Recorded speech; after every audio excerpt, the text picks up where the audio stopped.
Assembly సభలో వాళ్ళ relationship గురించి, చంద్రబాబు నాయుడు గారు రాష్ట్రాన్ని ఎలా అమ్మకానికి పెట్టారు అన్న వాస్తవాల గురించి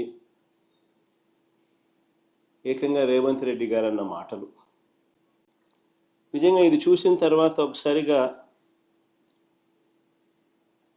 రాష్ట్ర ప్రజలకు అందరికీ కూడా, రైతన్నలందరికీ కూడా, మరీ ముఖ్యంగా రాయలసీమ, నెల్లూరు ఈ ప్రాంతాలకు సంబంధించిన రైతులకు నిజంగా చంద్రబాబు నాయుడు అనే వ్యక్తి ఒక విలన్ క్యారెక్టర్ కింద కనిపిస్తుంది.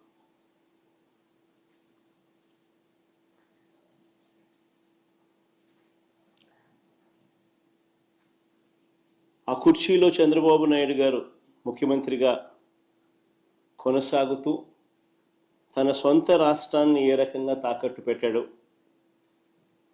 రాష్ట్ర ప్రజలను తన స్వార్థం కోసం ఏ రకంగా తాకట్టు పెడతా ఉన్నాడు అన్నదానికి రేవంత్ రెడ్డి స్టేట్మెంట్లు సాక్ష్యాలు. నిజంగా బహుశా భారతదేశ చరిత్రలో ఇలాంటి చరిత్రహీనుడు బహుశా ఎవరు ఉండకపోయి ఉండొచ్చు.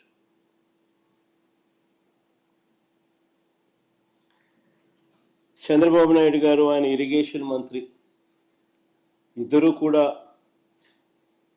తెలంగాణ ముఖ్యమంత్రి అన్న మాటలను ఖండిస్తారు అని చెప్పి అందరం కూడా ఆశించాం. ప్రతి రైతు కూడా ముఖ్యమంత్రి స్థాయికి దిగజారిపోడు అని చెప్పి రైతు కూడా ఆశపడ్డాడు. కానీ ఆశ్చర్యం ఏమిటి అంటే, చంద్రబాబు నాయుడు గారు తన ఇరిగేషన్ మంత్రితో తాను మాట్లాడించిన మాటలు, చంద్రబాబు నాయుడు గారు మాట్లాడుతూ ఉన్న మాటలు చూస్తే, రాయలసీమ లిఫ్ట్ ఇరిగేషన్ స్కీమ్ అవసరం లేదు అంటూ వీళ్ళు మాట్లాడుతూ ఉన్న మాటలు చూస్తే, రేవంత్ రెడ్డితో చంద్రబాబు నాయుడు గారికి ఉన్న రహస్య ఒప్పందానికి అధికార ముద్ర వేసినట్టే. కరెక్ట్గా రేవంత్ రెడ్డి కూడా ఇదే మాటలే మాట్లాడాడు. చంద్రబాబు నాయుడు కూడా, ఆయన మంత్రి కూడా రాయలసీమ లిఫ్ట్ అవసరం లేదు అని అంటూ చంద్రబాబు నాయుడు బరి తెగించి మాట్లాడడం కూడా వాళ్ళిద్దరి మధ్య జరిగిన ఒప్పందానికి ఆమోద ముద్ర వేసినట్టే,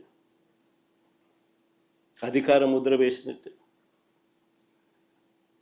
స్వలాభం కోసం ప్రజలకు ఎంతటి ద్రోహమైనా కూడా, ఎంతటి మోసమైనా చేయడానికి చంద్రబాబు నాయుడు అనే వ్యక్తి వెనకాడడు.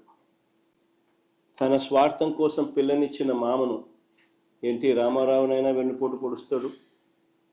తన స్వార్థం కోసం చంద్రబాబు నాయుడు జన్మనిచ్చిన సీమను కూడా ఏమాత్రం హెసిటేట్ చేయకుండా వెన్నుపోటు పొడుస్తాడు.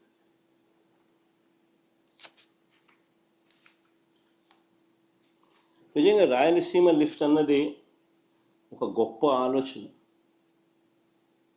ఒక గొప్ప ఉద్దేశం ఈ రాయలసీమ లిఫ్ట్ ప్రాజెక్టు వెనకాల ఉన్నమాట. కరువు కోరల్లో చిక్కుకొని ఉన్న రాయలసీమ